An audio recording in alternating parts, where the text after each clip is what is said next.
Bezrat Hashem, alors bonjour à tous, Shalom Ubracha et Shavua Tov Umvorach. Là aujourd'hui, on commence la parashat Beshalach, nouvelle semaine, mais je pense que pour bien comprendre finalement cette parashat Beshalach, que finalement Paro va décider d'envoyer et d'accepter d'envoyer l'Am Israël, alors que jusqu'à maintenant, le pasuk qui nous dit qu'Akadosh Baruch Hu lui a endurci le cœur, etc. Donc je veux commencer d'abord par la question du Zohar Kadosh. Comment ça se fait que si maintenant Akadosh Baruch Hu s'écrit qu'Akadosh Baruch Hu lui endurcit le cœur, Vetlev Avadav, aussi le cœur de ses serviteurs, de ses conseillers aussi, et il dit les Ma'achiti au total, Elle Bekirbo, afin que je puisse vraiment arriver on va dire, à envoyer les 10 plaies à Paro. Donc la question se pose, si maintenant tu endurcis le cœur de Paro, non seulement le cœur de Paro, aussi de ceux de ses conseillers et de ses esclaves, pour ne pas qui conseillent différemment à Paro, pour que aussi, Akadosh Baruch Hu leur endurcit le cœur aussi, comme ça il dit le Rachaim Akadosh.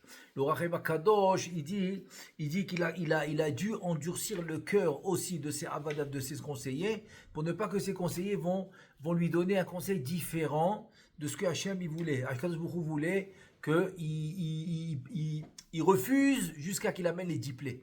Et à la 10e plaie, il dit Elle Bekirbo, en lui. Et c'est-à-dire que Akadosh Baruch Hu dit à Moshe Rabbeinu, t'inquiète pas, j'ai une limite, dès que je finis les 10 plaies, eh ben, il va les renvoyer. Et ben, tu vas voir qu'il va les renvoyer. C'est la parasha de cette semaine, va y Beshalach Paro, ça s'appelle Shabbat Shira, etc. Très bien. Maintenant, je vais juste essayer, Bessiata Dishmaya, essayer de développer un point spécifique, que le Zohar Akadosh Baruch Hu, il pose la question. Comme j'ai mentionné tout à l'heure, si maintenant toi tu dis que tu l'as endurci le cœur et de ses conseillers pour ne pas qu'il accepte de renvoyer le Ham Israël, alors pourquoi tu le punis? Quel rapport? Pourquoi tu le punis? Donc il y a plusieurs explications là-dessus. Alors Bessiata Dishmaya, je vais essayer de répondre comme le Zohar Kadosh, mais pas directement dans les mots, parce que c'est des mots un peu compliqués à comprendre. Alors je vais essayer de le résumer d'une manière différente. Mais en fait, l'idée, c'est la même. Et c'est ça l'idée qu'on doit garder. Ça veut dire que quoi? Ça veut dire que l'homme, finalement, l'homme a été ordonné depuis Moshe Sinaï, depuis qu'on a reçu la Torah au Sinaï, qui est en fait la Torah chez Béalpé, qu'on a ordonné et c'est ce qu'on va voir dans Yitro, qu'on reçoit la Torah finalement. C'est Matan Torah qu'on reçoit. Et c'est la raison pour laquelle on a été libéré d'Égypte. Avadaihem velo avadim la avadim, c'est-à-dire que ils vont devenir mes esclaves à moi, il dit Akadosh Baruch Hu. C'est quoi les esclaves d'Akadosh Baruch Hu? C'est le Kiyum, à Torah et à Mitzvot. Et c'est pas pour rien qu'on parle de ça aujourd'hui, qu'en fait la Iloula de Baba Saleh, ok, c'est une grande lumière dans le Ham Israël. C'est un des tzadikim, qui est vraiment, que tout le monde va honorer le jour de sa mort, de la disparition, qu'il a quitté ce monde. Ça fait 41 ans. Ça fait pas beaucoup, hein. On peut l'appeler encore le contemporain. C'est un contemporain de la génération. C'est-à-dire qu'il y en a beaucoup. Même sa dernière femme, elle vit encore. Elle est encore vivante. Elle s'appelle Lala Simi. Elle vit encore. Et alors, c'est vraiment un vrai contemporain. Ceux qui étaient un peu jeunes et qui l'ont connu, aujourd'hui, ils sont pas très vieux, hein. Il y a encore son fils. Baba Barour, Bezat Hashem, longue vie, bonne santé, Bezat Hashem, son fils encore. Donc c'est vraiment un contemporain qui a vraiment révolutionné le monde par son Ruach HaKodesh, mais un Ruach HaKodesh qui est quotidien, qui est tout le temps, qui s'arrête jamais. C'est-à-dire, il y en a des fois qu'on appelle des étincelles de Ruach HaKodesh que tu as de temps en temps. Ça arrive à tout le monde. Et surtout ceux qui sont plongés dans la Torah et les mitzvot, ils ont des étincelles de Ruach HaKodesh qui leur arrivent. Très bien. Mais là, de l'avoir d'une manière constante, à chaque instant, à chaque seconde, c'est un truc incroyable. Et donc, c'est là que finalement, je veux utiliser maintenant l'enseignement du Zohar Kadosh à travers l'enseignement que le tzaddik nous donne et qu'on doit prendre avec nous. Et celui-là, comment on doit se comporter dans le monde. Donc, je veux commencer par ce que Chachamim nous disent dans la Gemara. La Gemara dans la Gemara de Souka. Voilà, c'est la Gemara de Souka. Là-bas va nous ramener 7 noms. Il a le Yetzer Hara. Le Yetzer Hara, il a 7 noms. Il s'appelle Ra, Arel, Tamé, Soné, Mirchol, Even, Tzfoni. C'est les 7 noms du Yetzer Hara. Et la grande question, elle se pose. C'est-à-dire, en fait, je ne rentre pas trop dans le détail, mais on comprend que tous ces noms-là, qu'ils soient Ra, qu'ils soient Tamé, impur, Mirchol, c'est quoi Mirchol? Il dit c'est quand il veut rajouter le Chaf dans le mot Shalom. C'est-à-dire que nous, on veut vivre Shalom, c'est la sainteté, qu'on soit Béchalom, que ce soit l'union et non pas la séparation. Il nous met le Chaf à l'intérieur, ça devient Mirchol, ça devient un piège. Donc il est Ra, il est mauvais, il est Tamé, il est impur, il met les pièges, etc. Tous ces noms-là, c'est des façons différentes pour le Yetzer Hara d'agir. Donc la grande question qui se pose, pourquoi le Yetzer Hara aurait 7 noms alors que le Yetzer Tov en aura juste un? Comment il s'appelle Yetzer Tov? Comme son nom l'indique. Comme son nom l'indique. Donc en fait, la réponse est toute simple. C'est quoi? C'est qu'en fait le Yetzer Tov, en fait c'est le Yetzer Tov, c'est quoi? C'est Ta'amur ou Kitov Hashem. Dès que tu as goûté, par exemple, une bonne étude, tu as compris que c'est ça le bien. C'est ça le bien par excellence. Tu comprends que tu vas rien trouver de similaire dans n'importe quelle activité qu'on va t'offrir avec les amis, etc. Dans aucune autre activité, tu vas trouver cette sensation de bon, de bien, de tov, comme une bonne étude, une bonne mitzvah que tu as ressenti, la sensation extraordinaire que la Torah va t'amener. Donc ça c'est le Yetzer Tov. Et sur ça on ramène un très très beau machal. En fait c'était une vraie histoire, mais je veux l'utiliser comme un machal. L'histoire c'est la suivante, c'est qu'il y avait un professeur qui a cherché pendant longtemps à créer une pilule magique. Pilule magique, c'est quoi la pilule magique? C'est que dès que tu la prends, ben, tu es bien, tu as un bon sentiment, tu n'es pas fatigué, tu réussis, tu es en bonne santé, ça te donne le punch, comme on dit, le punch, ça te donne aussi d'être vraiment actif, etc. Et donc, ça s'appelle la formule magique. Très bien. Maintenant, le professeur a fini sa découverte, il a créé la pilule, maintenant il faut la commercialiser. Comment on va la commercialiser? Il faut trouver une compagnie de persomètre, une compagnie de publicité. Donc il appelle un copain qui récemment avait vendu beaucoup de fours, qui avait des fours avec une compagnie. Il l'a appelé pour lui dire, écoute, c'est qui la compagnie que tu as utilisée pour commercialiser tes fours et que tu l'as tellement bien vendu, il s'était enrichi avec la vente des fours, et combien il t'a pris, etc. Et lui dit, voilà, telle compagnie, magnifique, elle a fait du très bon travail, j'ai très bien vendu mes fours, et combien elle t'a pris? 20 000 $. Très bien. Il dit, je vais réinvestir encore 20 000 $ sur ce que j'ai fait, comme ça, parce que ça vaut le coup. Parce que s'il la commercialise mondialement, eh ben, c'est des millions et des milliards qui peuvent rentrer. Ça vaut le coup. Il appelle la compagnie, il décrit son produit, et la compagnie lui dit, écoute, laisse-nous 24 heures pour essayer de réfléchir combien ça va nous coûter d'efforts, etc. pour publicité, pour publier, pour faire la publicité de ton produit, et on te rendra la réponse. 24 heures plus tard, la compagnie le rappelle, il dit ça va te coûter 200 000 $. Ah, 200 000 $, vous avez exagéré. Tout de suite, il ramène la référence de son ami qui l'a référé à la compagnie. Et pourquoi vous avez pris à mon ami 20 000 $ alors que vous prenez 200 000 $? Il dit, écoutez, c'est très simple. Lui maintenant, il vend des fours. Tout le monde a besoin d'un four. J'ai juste besoin de prouver que le four est bon. Si je prouve que le four est bon et qu'il va faire du bon travail, c'est fini. Je vends les fours comme des petits pains. Tout le monde a besoin d'un four.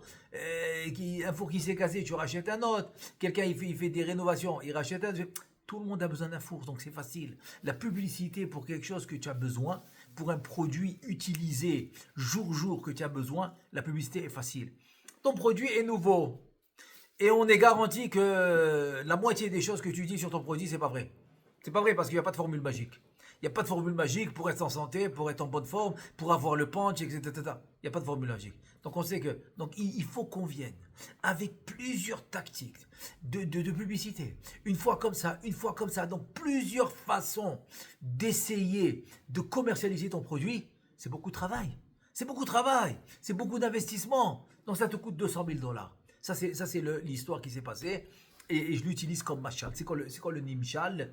Le nimshal, en fait, c'est très simple. C'est que quand tu veux vendre le Yetzer Tov, pas besoin de plusieurs manières. Il y a une seule manière. Ta'amor ou Kitov Hashem, c'est tout. C'est ça qu'il dit David Ameller. Viens goûter. Je peux pas t'expliquer comment ça goûte. Tu me dis, tu as fait un très bon plat pour Shabbat, tu es en train de me le décrire. Je dis, attends, tu peux le décrire pendant 1 heure, ça va rien me donner. Laisse-moi le goûter, je vais savoir comment il goûte, ça marche. Mais ne me le décris pas, ça sert à rien. Et ainsi de suite. Ça veut dire que quoi? Ça veut dire que finalement, le bon, le tov, n'a pas besoin d'être vendu très difficilement. C'est très vivant. C'est pour ça que le bon, ça suffit de le goûter, c'est fini. Tu sais que c'est bon. Donc c'est la Torah et les mitzvot. Alors que le Yetzer Hara, il a besoin beaucoup d'efforts. Il doit venir de différentes manières. C'est pour ça qu'il a 7 noms. 7 noms, c'est 7 différentes manières pour venir. Et sur ça, j'ai pu répondre une grande question. C'est que le passouk dans Shlomo Ameler, il dit Sheva Yipol Tzadik Vekam. Le Tzadik peut tomber 7 fois, mais il remonte. Maintenant, je me suis posé la question, si tu me dis que les 7 fois que le Tzadik peut tomber, c'est texture, c'est-à-dire c'est exactement 7 fois et pas plus, alors on est loin de la tchouva, puisqu'on a tous dépassé les 7 fois. Ça arrive à tout le monde de tomber. Donc les 7 fois sont passées. En fait, c'est quoi les 7 fois? Même si tu sembles les 7 noms, les 7 façons que le Yetzer Hara veut faire tomber l'homme, même si tu tombes ras veshalom les 7 manières que le Yetzer Hara veut le faire tomber, donc ça peut être 700 fois, parce que chaque fois, à chaque manière, ça peut être plusieurs fois. Donc c'est pas le 7 que l'homme y tombe, c'est pas le chiffre de nombre, c'est pas le nombre de fois qu'il est tombé. Pas du tout. C'est les nombres de façons qu'il peut tomber. 7 façons de tomber, même si tu es tombé les 7 façons et plusieurs fois les 7 façons, alors tu peux encore lakoum, c'est-à-dire vekam, il peut se relever. Tu peux toujours relever la pente. C'est-à-dire la pente se relève tout le temps. Ça c'est le tzaddik. C'est pour ça que j'utilise ça aujourd'hui dans la loi de Baba Saleh pour dire c'est quoi le tzaddik. Le tzaddik, c'est pas quelqu'un qui tombe pas, c'est quelqu'un qui se relève. C'est ça le tzaddik. Le tzaddik, c'est pas quelqu'un qui se déprime quand il n'a pas réussi. Non, c'est quelqu'un qui se relève. C'est pas quelqu'un qui est en dépression parce qu'il n'a pas réussi. Pas du tout. C'est pas quelqu'un qui give up. C'est quelqu'un qui quitte ce qui fait qu'il arrête ce qu'il fait parce qu'il ne réussit pas. Ça, c'est pas le tzaddik. Le tzaddik, c'est quelqu'un qui se relève et qui est constamment concentré dans le but. C'est ça le truc, c'est ça le tzaddik. Le tzaddik, il est constamment concentré dans le but et c'est comme ça qu'il avance et encore. C'est pas grave, il est tombé mais il se relève. C'est comme Pahad Yitzhak, c'est un livre de Rav Hutner aux États-Unis. C'est un des Gdolé Ador, des grands de la génération précédente. Et lui, une fois, il a reçu une lettre d'un élève.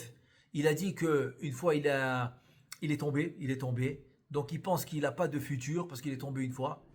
Et là, le Rav, il lui répond une lettre. C'est une lettre qui est devenue très, très, très, très populaire dans les yeshivot. Je me rappelle à la yeshiva, on l'étudiait souvent, cette lettre. Et cette lettre, elle lui dit comme ça, il dit, si tu crois que le tzaddik, il est né tzaddik, et que les livres qu'on te vend, et que le tzaddik, à l'âge de tel âge, il avait déjà ce niveau, et à l'âge de tel âge, ce niveau, et on te vend des livres et des histoires sur le tzaddik, comme si ça va sur des roulettes, comme s'il n'a jamais tombé, il n'y a jamais eu de problème. Il dit, ces livres-là, ils sont interdits à vendre, parce que c'est faux. C'est faux. Le tzaddik, vekam. Le tzaddik, c'est aussi quelqu'un qui est tombé comme tout le monde, mais il s'est relevé. Ça, la différence. La différence entre un tzaddik et pas un tzaddik, c'est que quand un il tombe, il se relève pas. Le tzaddik il tombe, il se relève, jusqu'à qu'à la fin, il réussit. Et tous les grands tzaddikim, et Rabbi Nachman en premier, Alav Shalom, il dit ça explicitement. Combien de fois il est tombé, mais il s'est relevé. Alors ça, c'est rien qu'une introduction par rapport au tzaddik. Maintenant, avant de passer quelques petites anecdotes sympas sur le Baba Saleh, comme il avait le Ruach HaKodesh, comme j'ai dit au début, le Ruach HaKodesh constant. Alors avant ça, je vais juste prendre un point qui précède le Béchalach, par où il va envoyer le peuple. Le point qui précède, c'est ce que la Torah nous dit à la fin de Parashat Bo. À la fin de Parashat Bo, elle nous dit, dans le pasouk, Vaya leot aliatra, zikaron ben einecha. Ça veut dire qu'on parle des tfilines. Les tfilines, il dit que ça va être un signe dans ta main. Et un zikaron. Zikaron, c'est la mémoire entre tes yeux, ça veut dire sur la tête. En fait, c'est les tfilines de la main et de la tête. Et la Gemara dans Rosh Hashanah. Elle nous dit, Mi hem posh'e Yisrael begoufam. C'est qui maintenant les posh'e Israël? Ceux qui s'appellent ceux de Am Israël qui sont poshéa, qui font pas la Torah et les mitzvot, c'est qui? Begoufam dans leur corps, et ben c'est ceux, Karkafta, comme ça il dit Rav, Amarav, Car kafta de l'omanah tfilin, Rav il nous dit, c'est celui qui met pas les tfilin sur la tête. Maintenant, la question, elle se pose. Comment tu peux me dire que c'est quelqu'un qui est, dis-moi, comment tu vas l'appeler, un pochéa? C'est quelqu'un qui est qui fait des choses très mauvaises, mais tu l'appelles de son corps, que son corps entier, bégoufam. Il fait des actions très mauvaises, bégoufam dans son corps. Ça fait plus de sens de dire un voleur, quelqu'un qui fait des mauvais coups, qui fait des 400 coups. Tu peux l'appeler quelqu'un qui est mauvais, qui a fait des mauvaises actions de son corps. Mais de dire quelqu'un qui n'a pas mis les tefilines, alors que c'est quelque chose de spirituel, de dire qu'il a fait des mauvaises actions terribles, des actions terribles dans son corps, bégoufam, ça fait pas de sens.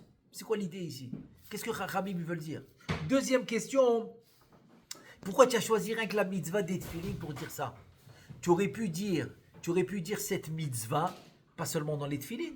Tu aurais pu dire cette mitzvah dans le lulav, dans les tzitzit, dans Shabbat, dans n'importe quelle mitzvah. Pourquoi les tefilin? Troisième question. On voit que dans le chinour, que tu vas donner chinour à un enfant, ok, à partir de l'âge qui comprend que Hachem existe, etc. Donc ça commence 6, 7, mais tout le monde est d'accord, c'est à l'âge de 9 ans. Tout le monde va être d'accord. Tout le monde va être d'accord que c'est à l'âge de 9 ans, par exemple, c'est le chinour. Mais dans les tefilin, par contre, il n'y a pas de chinour. Dans les tefilin, il n'y a pas de chinour. Pourquoi? Pourquoi dans les tefilin, il n'y a pas de chinour? Et là, je veux juste rappeler ce qu'il nous dit. Ce qu'il nous dit le Shulchan Aruch dans le Siman 25, dans le chapitre 5. C'est quoi la kavana? C'est quoi la kavana qu'on doit avoir pour les tefilin? Et là, le Shulchan Aruch, il nous dit la chose suivante. Maïm alatan de la tefilin, c'est quoi la grandeur des tefilin? Alors c'est d'avoir une kavana, de yichaven, d'avoir la pensée suivante. Be'anachatan, quand tu mets les tefilin, la pensée c'est que tu as été ordonné. Chez Tzivanu Akadosh Baruch Hu l'aniach arba parashiot, qu'on a été ordonné par Akadosh Baruch Hu de mettre les quatre parchemins, les quatre parashiot, les quatre paragraphes de la Torah. Alors, qui a le yichud, l'unité d'Akadosh Baruch Hu et la sortie d'Égypte. Dans les quatre parachutes, qui sont alors la première c'est Kadesh li kol bechor, la deuxième Vaya ki eviacha, la troisième Shema, et la quatrième Vaya im shamoa.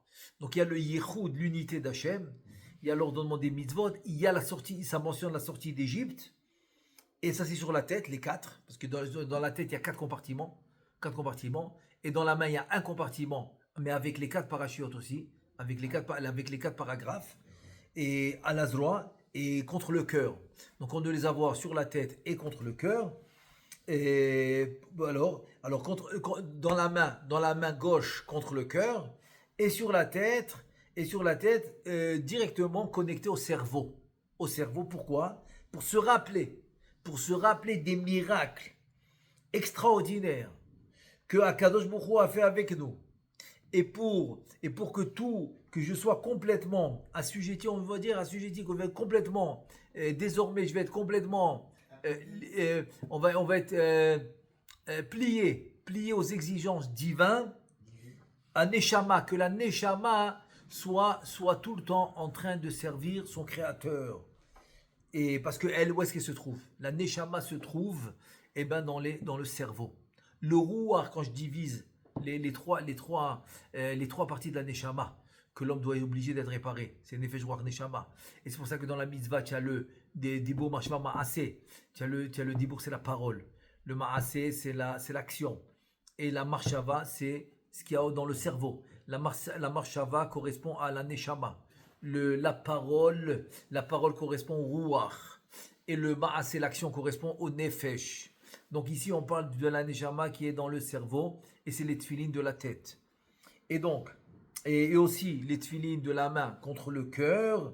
Pourquoi le cœur? Parce que le cœur, c'est le principal de tous les désirs que l'homme y désire, et donc il s'amène ça à la marshava, et après il arrive à l'action.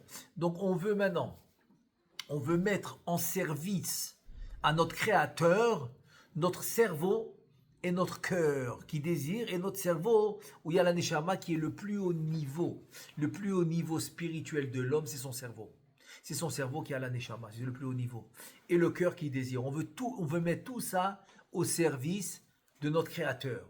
Et quelque chose d'intéressant, que le Gaon Mivilna, il dit la chose suivante. Il dit que tu sais, dans la tête, il y a 4 compartiments. On est d'accord, dans les tefilines de la tête, 4 compartiments.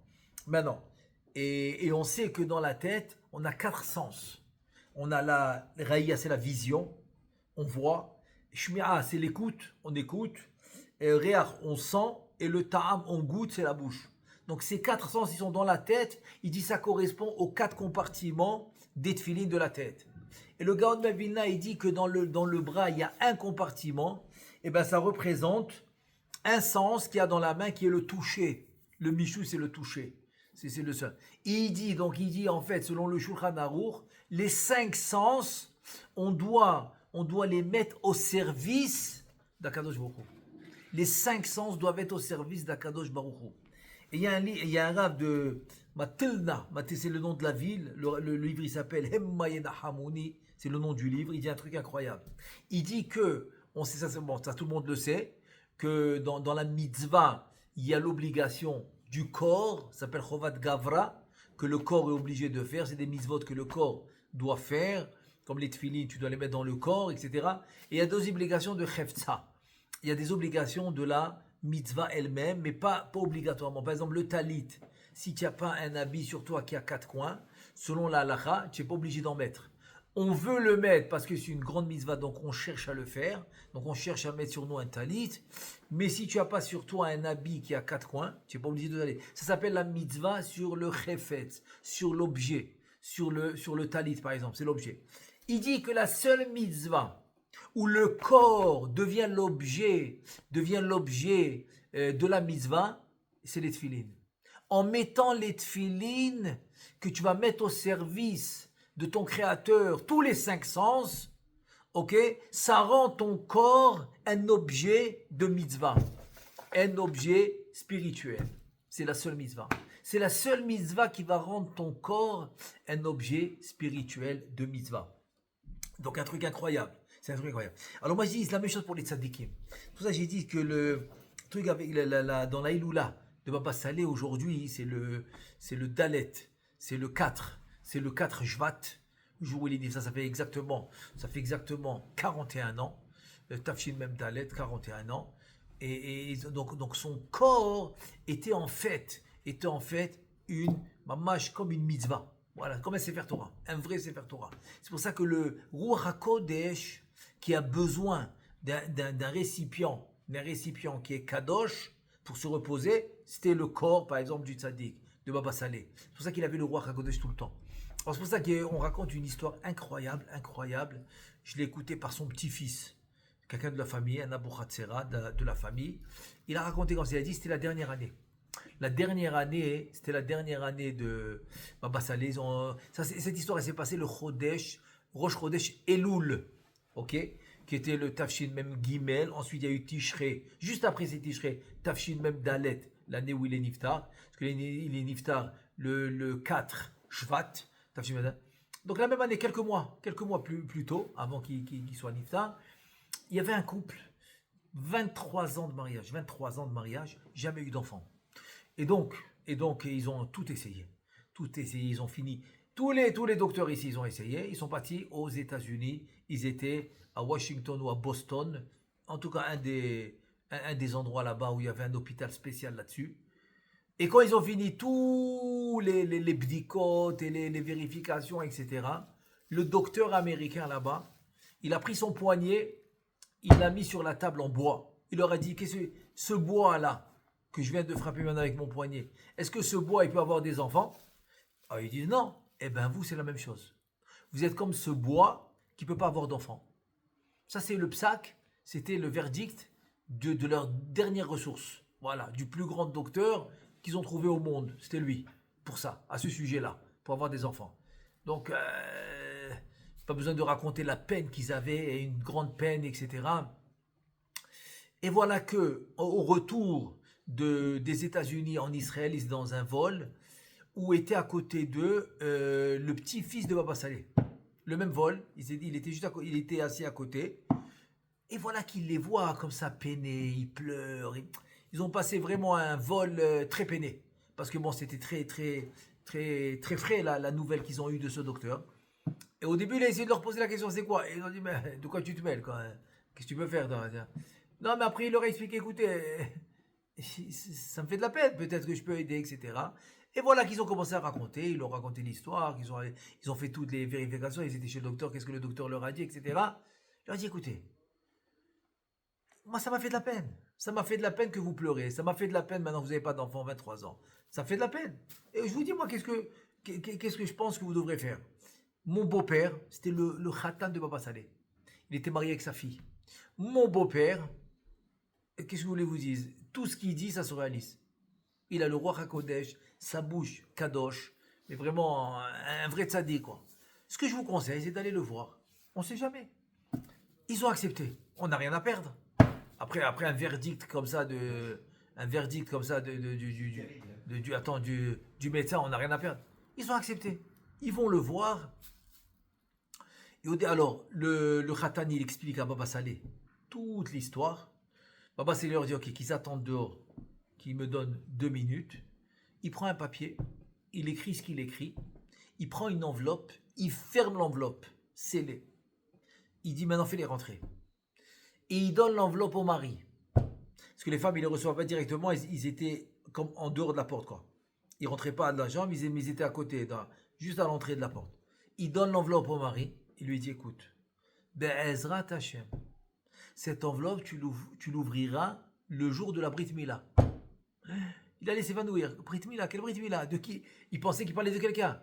Il a Brit Mila de qui? Mais de toi. Toi, avec ton épouse, Be'ezrat Hashem, tu vas ouvrir cette enveloppe à la Brit Mila. Ok. Alors, pas longtemps après, les Borachem, la femme est tombée enceinte. Et donc, entre-temps, le Rav, il est Niftar la même année. Donc, il n'était pas là pour la Brit. Parce qu'il est Niftar le Dalejvat, qui n'était pas encore la fin des 9 mois. Et voilà que le jour de l'accouchement arrive. Un triplé. 3 garçons. 3 garçons, elle a eu cette femme-là. Alors qu'ils n'avaient pas d'enfant. Que le docteur, il lui a dit, il n'y a pas d'enfant. 3 garçons. 3 garçons, elle a eu. Alors qu'il n'y avait pas de problème pour le sandak. Le père du mari, le père de la femme. Donc tout le monde peut être sandak, il n'y a pas de problème. Il y a 3 garçons. Pas de problème. Oh, maintenant, c'est les noms. Quel nom on va leur donner? 3 garçons. Et donc, ils se sont rappelés de l'enveloppe du tzaddik, Baba Saleh. Ils ouvrent l'enveloppe. Et dans l'enveloppe, c'était marqué, ils ont pris le papier de l'enveloppe, c'était marqué Bessimantov ou Mazaltov pour les triplés que vous avez eus. Attends, il a écrit ça en Rosh Chodesh Elul. C'est-à-dire, elle n'était même pas encore enceinte quand il a écrit ça. Maz Bessimantov Mazaltov pour les triplés. Alors, s'il vous plaît, vous allez les appeler Avram, Israël et Yaakov. Voilà, une vraie histoire. Un truc incroyable. Et il y en a plein comme ça. C'est du Ruach HaKodesh constant. C'est vrai qu'une parmi elles qui est vraiment incroyable. C'est du Ruach HaKodesh constant. Et donc, alors, et pour cela, il faut savoir une chose. C'est la proximité avec son créateur. Que pas quelqu'un me dit, attends, mais c'est des belles histoires que tu me racontes, mais c'est Baba Saleh, ça. Mais nous, qu'est-ce qu'on a à voir avec tout ça? Cette approche est fausse. Pourquoi elle est fausse? Parce que le tzaddik, c'est vrai qu'il a une approche extraordinaire. Mais une approche constante, c'est vrai. Mais en fait, le tzaddik, il nous apprend une chose. Peu importe ton niveau, mais Hachem, il veut ton approche et ta proximité de la même manière qu'il veut celle du tzaddik. Évidemment, celle du tzaddik, elle va être plus proche. Je comprends parfaitement. Mais ton approche, c'est-à-dire ta proximité aussi avec Hachem, elle est importante. Et où on voit ça? Donc je vais vous lire maintenant, c'est vraiment la fin du Ramban dans la paracha précédente. Dans la paracha précédente de Parashat Bo, le Ramban, il ramène un truc incroyable. Je vous lis rien que la partie qui nous concerne, parce que ça, il est un peu long ce Ramban, mais je vous conseille de l'étudier. Le dernier Ramban de la paracha Bo, voilà. Et alors, entre autres, il dit les paroles suivantes. Umina nisim agedolim amefursamim, ça veut dire les miracles extraordinaires, ils ont un but. C'est quoi le but des grands miracles extraordinaires? C'est quoi? Alors, au Minanissim Agedolim Amefursamim, Adam Ode Benissim Anistarim, ils ont un but. C'est que tu peux remercier pour aussi les miracles qui sont pas Mefursamim, ça veut dire des petits miracles. Ça veut dire que tout le but des grands miracles, c'est pour te pousser à remercier les petits miracles quotidiens. L'homme, il se lève, Baruch Hashem, il respire, il est en bonne santé, il peut voir, il peut marcher, il doit remercier. C'est pour ça qu'on est les brachot du matin tout de suite. On les a. Bokar Ivrim, Matira Sorim, Zokef Kefofim, Mitzadeh Gaver, etc. Toutes les brachot pour remercier Hashem. On doit remercier Hashem pour tous les miracles quotidiens. J'ai connu un tzaddik dans la génération précédente, il faisait un yiratzon avant de traverser la rue. Et il disait merci quand il a traversé la rue. Ça, c'est le Ramban qui dit. Alors, c'est pas fini. Il dit Shem Yesod Torah Kula. Il dit c'est la base. Remercier Hachem pour tout le quotidien en détail. J'insiste en détail. Remercier Hachem pour le quotidien en détail, c'est la base de toute la Torah. De toute la Torah. Chez El Adam Chelek Betorat Moshe, parce que tu n'auras pas de part dans la Torah de Moshe Rabbeinu, jusqu'à ce que tu comprends ce que je te dis. Jusqu'à ce que tu vas croire que tes paroles, et tout ce qui t'arrive, le déroulement de ta vie, tout ce qui t'arrive tous les jours, c'est rien que des nissim et c'est rien que des miracles. Et il n'y a pas de teva, il n'y a pas de nature. Il n'y a pas de nature. Comme Rabbi Hanina ben Dossa, quand sa fille lui a dit on n'a pas de l'huile pour allumer les bougies de Shabbat, il lui a dit mais on a du vinaigre. Celui qui a dit à l'huile de brûler, il va dire au vinaigre de brûler. Parce qu'il n'y a pas de nature. Il n'y a pas de nature. C'est le même créateur. Le même créateur, il a dit à l'huile de brûler, ben il dira au vinaigre de brûler. Pour lui, il n'y avait pas de différence. Il n'y avait pas de différence. Et que ça soit en public, pour un public, et que ça soit pour un individu. Alors que ce soit un individu ou pour un public, c'est la même chose. Tu as le quotidien, c'est des miracles, c'est des nissim, il n'y a pas de nature. Il n'y a pas de nature dans tout le quotidien que tu vis tous les jours. Donc celui qui comprend ça, eh ben, il est constamment occupé à remercier Hachem. Et c'est écrit dans le Midrash. Parce que le passage qui dit Kol neshama ta'alelia, chaque neshama, c'est chaque individu va remercier Hachem. Il vient le Midrash, il dit non. Ne lis pas Kol neshama, chaque individu.